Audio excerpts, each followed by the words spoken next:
Muy buena noche. Muchas gracias por estar de nuevo con nosotros en Acción Positiva. Estamos a 9 días de celebrar Nochebuena, esta época del año tan especial que verdaderamente la celebramos con mucho júbilo, con mucho gusto.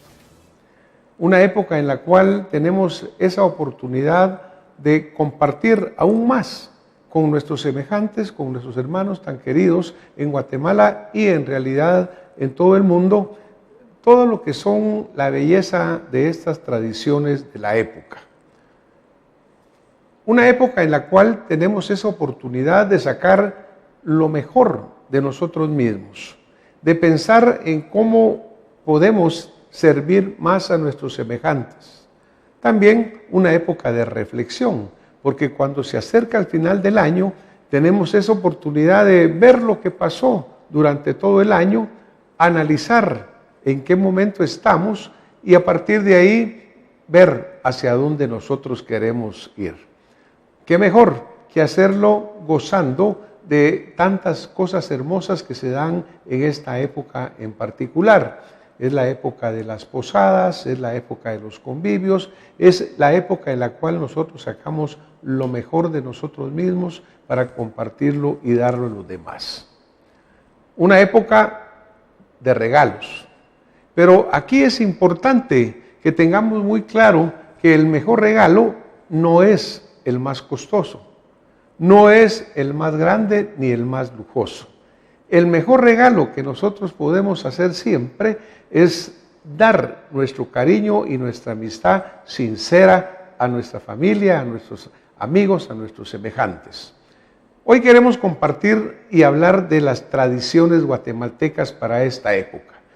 Y para ello, nuestro invitado es el licenciado Miguel Álvarez Arévalo, historiador de la ciudad de Guatemala, con quien le damos de nuevo la bienvenida a este programa. Muchas gracias. Licenciado, bienvenido esta noche, un gusto tenerlo por acá y muchas gracias por aceptar estar con nosotros. Muchas gracias, doctor. Para mí es un gusto de verdad estar en Acción Positiva en estos días tan especiales donde realmente ya priva ese sentimiento fraternal que, por cierto, debería de reinar siempre. Claro, y yo creo que esa es la parte como que importante que debemos de ir dejando siempre. Yo cuando hablaba de un pueblo fuerte, porque yo verdaderamente creo mucho en el pueblo de Guatemala, licenciado. Es un pueblo que resiste todo lo que le viene, que aguanta tanta adversidad y sin embargo pues siempre está la alegría, siempre está la fraternidad, pero yo creo que es bueno que nosotros la reforcemos también. Ahora, por ejemplo, licenciado, se habló ya en un programa anterior de nuestras tradiciones como los nacimientos, las pastorelas, etcétera. Pero a mí me gustaría que usted nos hiciera un sumario, digamos, de que en esta época, ¿cuáles son las tradiciones más importantes que estamos celebrando? ¿Cuáles son los eventos más agradables? ¿Cómo no, doctor? Vamos a comentar en primer lugar que para entender las tradiciones populares de Guatemala tenemos que dividir el año básicamente en 3 ciclos y estos básicamente serían Cuaresma y Semana Santa, Corpus Christi y la Navidad. Cada uno de estos 3 ciclos tiene sus características particulares, dentro de los cuales vamos a encontrar como elemento común color, olor, sabor, así como sonidos, así como efectos ópticos también. Desde el punto de vista de la Navidad, vamos a mencionar que este ciclo se inicia el 7 de diciembre a las 6 de la tarde y culmina el día 2 de febrero a mediodía. Nuestra tradición es tan meticulosa que tiene hasta las horas precisas. 7 de diciembre, 6 de la tarde son las vísperas de la Inmaculada Concepción. Y en Guatemala, desde el siglo XVI, se enciende lo que antiguamente eran las luminarias de la Virgen. Estas eran luces muy artísticas que se colocaban en los edificios públicos y en algunos edificios religiosos. Yo creo que la mejor descripción que tenemos de estas luminarias, como se llamaban, la dejó el abate Brasset de Bourbourg en el año 1855 en una carta que se publicó en París. Y él dice que nunca había visto luces más espléndidas en América, ni en México, ni en Nueva York, que más bien le figuraba estar en las fiestas de las luces en Bengala. Esto es al describir de las 6 de la tarde de 7 de diciembre. Pero además quiero decir que este hecho de la luminaria tenía como principio cambiar la rutina de la noche a darle un sentido festivo para el día siguiente. Y de esa manera hay también luminarias civiles.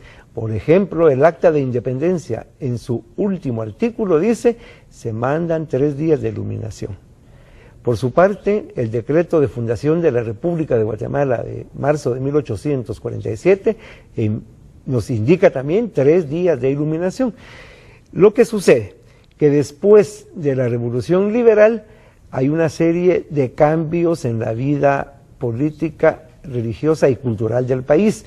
Desaparece entonces esta luminaria oficial y se convierte popularmente en un hecho conocido como la quema del diablo, que la vamos a entender como una luz con un significado muy particular, que es una lucha entre el bien y el mal, ya que el fuego va a ser un purificador, pero este hecho con algarabía y bien llevado, precisamente es la apertura del ciclo de tradiciones navideñas en Guatemala. Yo creo que es bien sumamente interesante, licenciado, porque personalmente yo no me recordaba de este hecho de las luminarias y probablemente mucha gente que nos está viendo y escuchando tampoco, ¿verdad?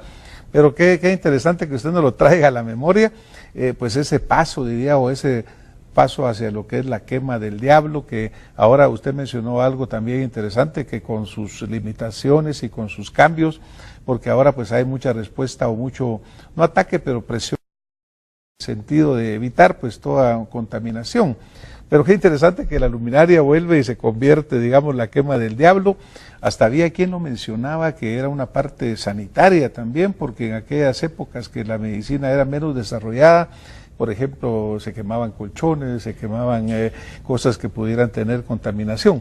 Pero el hecho es que ahí empieza el ciclo, digamos, el 7 de diciembre. Ahí es. Y por eso le decía yo, bien llevado y bien entendido. Claro. El sentido es nada más una llama. Claro, claro. No, yo creo que eso es fundamental. Bueno, empieza el ciclo del 7 de diciembre. ¿Y de ahí a dónde nos vamos? 8 de diciembre, Día de la Virgen de Concepción. Esta actividad en la ciudad de Guatemala se celebra en el Templo de San Francisco. Y aquí vamos a mencionar que todos los viajeros extranjeros que estuvieron en Guatemala durante el siglo XIX y que coinciden en el 8 de diciembre dicen que es fastuoso.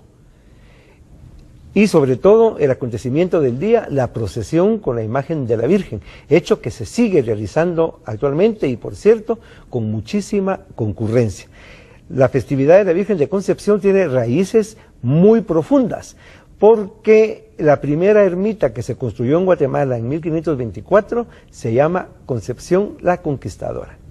La primera cofradía que se fundó en Guatemala se llama Inmaculada Concepción en el Templo de San Francisco. Luego fue declarada patrona de todo el Imperio Español, patrona de la ciudad de Guatemala, y esto nos indica el por qué hoy en día la fiesta de Concepción se celebra en casi toda la República de Guatemala. Vamos a unos lugares, Huazacapán, Escuintla, Zacapa, Concepción Tutuapa, Concepción Chiquilichapa, Villanueva, Ciudad Vieja, muchos lugares más, incluso en barrios de la ciudad de Guatemala. Pero, ¿qué tiene que ver esta fiesta de Concepción con nuestra tradición? Es la puerta de la Navidad y es precisamente donde la gastronomía empieza a ser de la suya.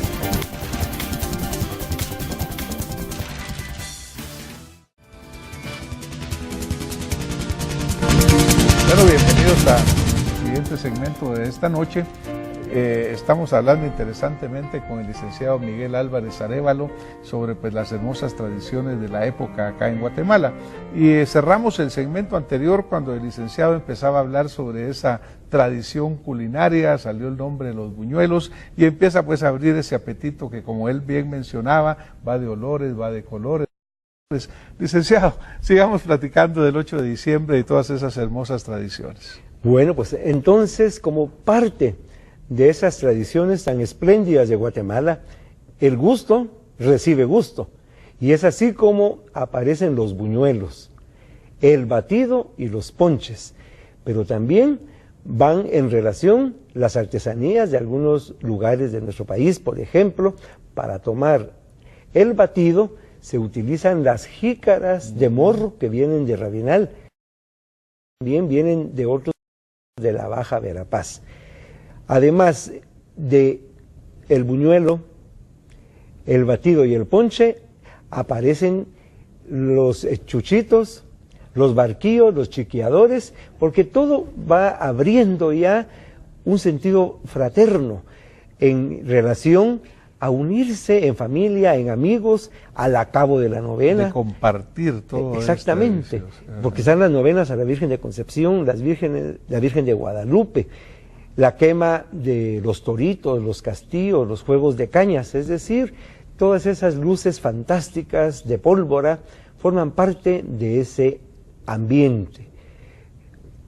En los rezados de Concepción es muy importante mencionar los bailes populares, por ejemplo, los 24 Diablos en Ciudad Vieja, una pieza impresionante que ya está considerada patrimonio cultural de la nación. Pero también las loas. La loa es una expresión artística que surge en Guatemala durante el siglo XVIII y todavía hay varios lugares en el país donde se representan.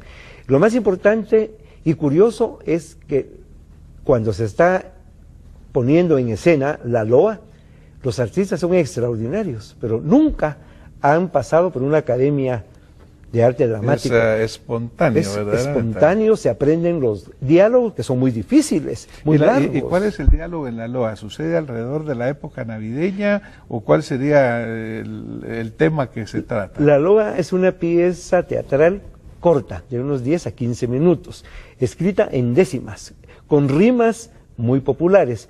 Y puede ser una lucha entre San Miguel Arcángel y el diablo, o entre las legiones buenas y las malas, o Adán y Eva, pero el final de la loa siempre es derrotar al mal. También hay loas con carácter costumbrista, o sea, en una familia campesina, el diablo toca a alguien, hay un acto de infidelidad o hay algo que no es correcto, pero finalmente actúa el bien y el diablo sale burlado. Predomina sobre el bien. Ese es el sentido de la palabra loa, viene del latín loar, alabar. Todavía en Ciudad Vieja, el día 8 de diciembre, se representa una cantidad notoria de loas. En la costa sur, lamentablemente en la ciudad de Guatemala ya no hay, pero sí hubo. Bueno, pero todo esto nos da el preámbulo para la fiesta del 12 de diciembre. La fiesta de la Virgen de Guadalupe es parte del ciclo. Y es acá donde los niños no se disfrazan, se revisten con trajes regionales de diferentes lugares de nuestro país, porque los niños y las niñas están encarnando en ese momento la figura de Juan Diego, el vidente de la Virgen en el Cerro del Tepeyac. Se lleva a cabo la visita a la Virgen, a su santuario, y algo que forma parte de la familia, no me van a dejar mentir, doctor, las fotos de recuerdo familiar. Ah, no, claro. Los niños ahí y con las el trajecito niñas, típico, con su trajecito, el bigote, la trenza. Exactamente. Que ha sido una tradición que se ha mantenido por tanto tiempo. Claro. Y desde el siglo XIX, desde que la fotografía viene a Guatemala. De aquellos aparatos fotográficos que eran tan característicos antiguos. Y que hacían explosión. Hacían explosión cada vez. Sí, claro. Pero es muy curioso ver cómo se colocan en los alrededores del santuario estos fotógrafos, escenarios inspirados en escenas costumbristas. Luego la procesión de la Virgen, los niños van bailando, la quema de pólvora a lo largo del recorrido y en la noche ir a tomar un buñuelo, comer buñuelos y tomar ponche o batido y comprar en los alrededores de este templo los chinchines de rabinal que van a servir para las posadas. Y que sirvieron para las jícaras en su momento también, viviendo del mismo morro, ¿verdad? Sí, es una artesanía maravillosa. Claro. Todavía en Nige, esgrafiadas y algunas pintadas con añelina.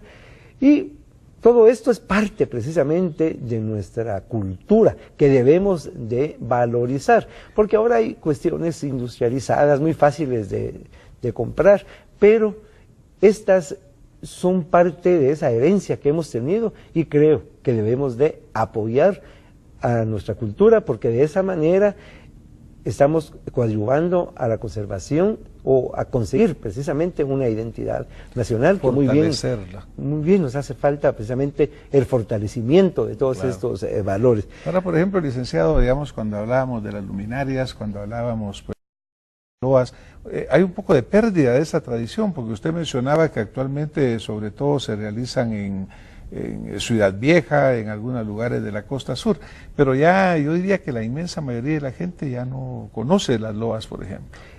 Lamentablemente, porque la loa es uno de los grandes aportes de Guatemala al arte dramático religioso, y afortunadamente todavía hay lugares donde sí podemos disfrutar, y para esto sí quiero contarle que desde el mes de septiembre empiezan a reunirse los que van a participar en las loas para aprenderse los parlamentos.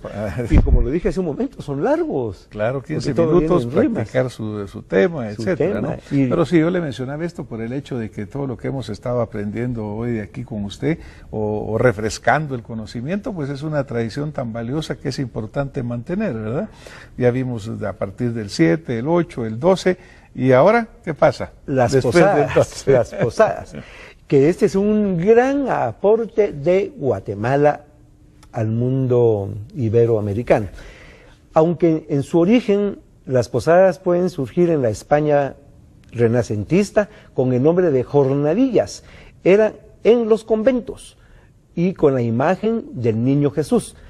Del 16 al 24 de diciembre, las monjas o los frailes recorrían los claustros del convento, tocando una celda durante 9 noches donde cantaban una petición y se quedaba la imagen del Niño Jesús.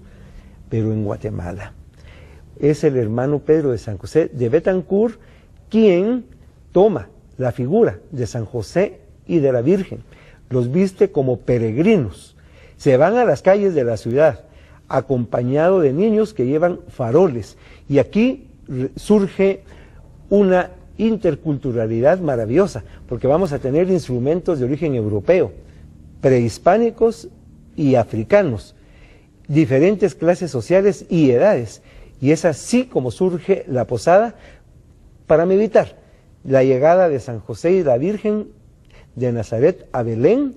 No encuentran lugar en el mesón, entonces es nuestra ciudad la que va a estar en la ruta de Nazaret a Belén y nuestra gente los va a acompañar, se va a cantar esa petición y luego la reflexión, una penitencia que es un acto de caridad, convivencia, y nuevamente hablo yo de ese sentido que tienen estas fiestas en Guatemala. En primer lugar, reflexión espiritual, luego sociabilizar, compartir, suavizar nuestros sentimientos para estar blandos para la Nochebuena. Abrir nuestro corazón, abrir nuestra cara.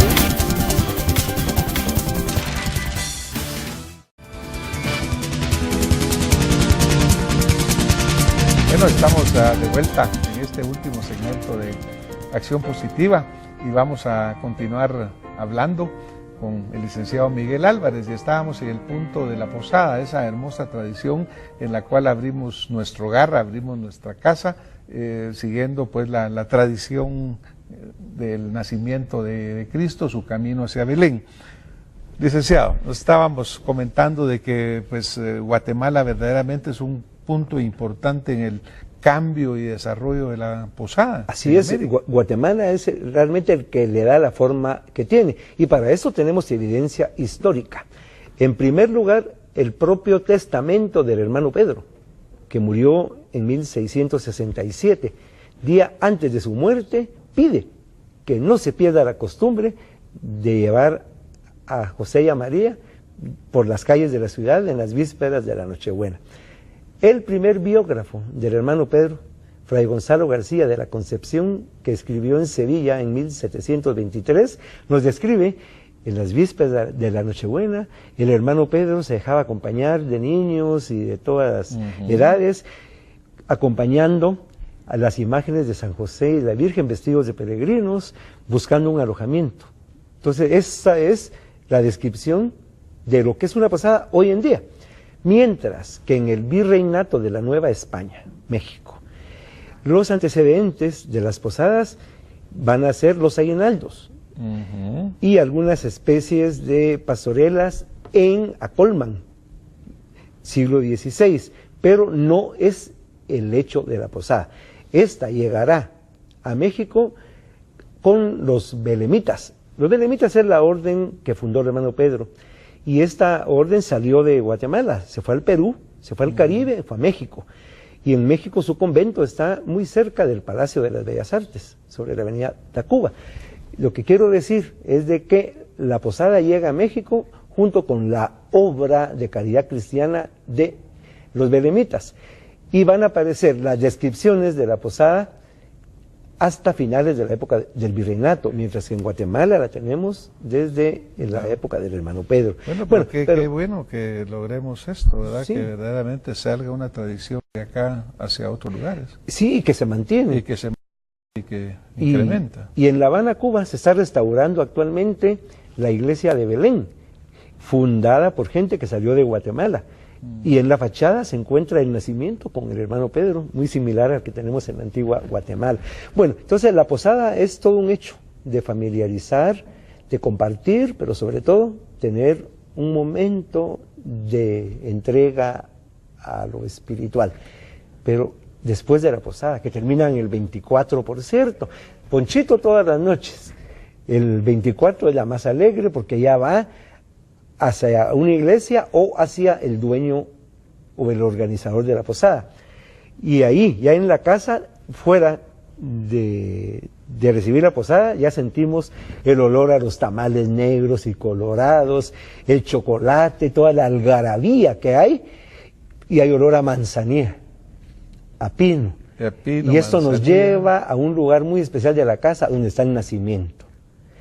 Y el nacimiento, en su origen, lo vamos a encontrar desde los primeros siglos de la cristiandad. Los primeros cristianos que fueron discípulos de los apóstoles en las catacumbas de Roma, especialmente en Priscila y Domitila, nos dejaron plasmadas las escenas del pesebre. Los artistas de los diferentes estilos paleocristianos, medievales, nos dejaron escenas del pesebre. Pero San Francisco de Asís, en el año 1223, le da realismo a la Navidad haciendo un nacimiento, que año con año empezó a hacerse y se difundió por toda Europa, llegando a la península ibérica, de donde viene a la América. Y en Guatemala, ya en el siglo XVII, 1629, Tomás Gage, irlandés, nos describe que en el templo de Santo Domingo, de la ciudad de Santiago de Guatemala, hoy la antigua Guatemala, había un nacimiento, con un rancho, con paja, con musgo, con escenas de pastorcitos, y nos habla ya de esos elementos propios, como es la manzanilla, la flor de Pascua, el pino y la hoja de pacaya. Luego, don José Mía Vidaurre nos va a mencionar y nos va a hacer reflexionar sobre lo que son los nacimientos. Pero creo que una de las descripciones más importantes nos las va a dejar don Ramón A. Salazar, destacado político del Partido Liberal, quien, estando en Alemania para la Navidad, siente frío. Un árbol muy raro que le prenden luces, y nos dice lo siguiente: no se puede comprender la Navidad sin nacimiento, sin hoja de pacaya y manzanillas, sin flor de Pascua y sin tamales. O sea, realmente, ya en esas alturas del siglo XIX, Ramón A. Salazar sabe cuál es el verdadero sentimiento y la identidad de la Navidad guatemalteca. Con la introducción también del barro y la introducción de las imágenes, etcétera. Ahora, afortunadamente, esta tradición sí se sigue celebrando, licenciado. Aún sé que hay no competencias, sino que hay exposición de diferentes nacimientos en muchos hogares y pues hasta se premia al mejor, ¿no? Pero es una tradición viva, es una tradición que se mantiene. Los jóvenes de las familias normalmente son los que empiezan a hacer también los nacimientos, o sea que está viva esa tradición. El nacimiento forma parte de nuestra cultura, desde niños, desde que entrábamos en Navidad a una casa y sentíamos el aroma exquisito de la manzanilla, sabíamos que había un nacimiento. El nacimiento se encuentra vivo y afortunadamente podemos ver que sigue teniendo ese punto de encuentro de edades, porque el abuelo al nieto discuten, yo quiero poner el azarín rojo aquí, no, mejor poner el amarillo, este pastorcito por acá, mejor esta casita. Entonces hay un diálogo que se ha perdido mucho en nuestra sociedad contemporánea, pero el nacimiento nos permite unirlo. Y es muy importante decirlo, porque Guatemala se convierte en Belén. Nuestros volcanes, nuestros lagos, nuestros caminos, nuestros pueblos y nuestra gente son las que preparan ese escenario para que nazca simbólicamente Jesús. Entonces, el nacimiento de Guatemala es muy particular. Aunque tenga una raíz muy antigua, el nacimiento de Guatemala tiene color, tiene olor. Y vamos a encontrar presente a las diferentes regiones de nuestro país, porque el musgo viene de un lugar, la hoja de pacaya de otro, las manzanillas de otro, las parásitas de otro y los acerrines. ¿Sí? Entonces, los orígenes. Las artesanías, vamos a encontrar la antigua Guatemala, Totonicapán, Chinautla, Rabinal. Sí, entonces los diferentes artesanos de los distintos lugares de nuestro país se preparan con esas artesanías tan hermosas que van a ocupar un lugar dentro de el nacimiento. Pero el nacimiento en sí lleva también otro complemento más, que va a ser la novena. Claro. La novena al Niño Dios, donde aparecen los villancicos, que sí. Hay villancicos extranjeros, pero hay guatemaltecos desde el siglo XVI, maravillosos. Otra vez vamos a encontrar ese hecho de compartir. Y también vestir al niño para Año Nuevo, sentarlo el Día de Reyes.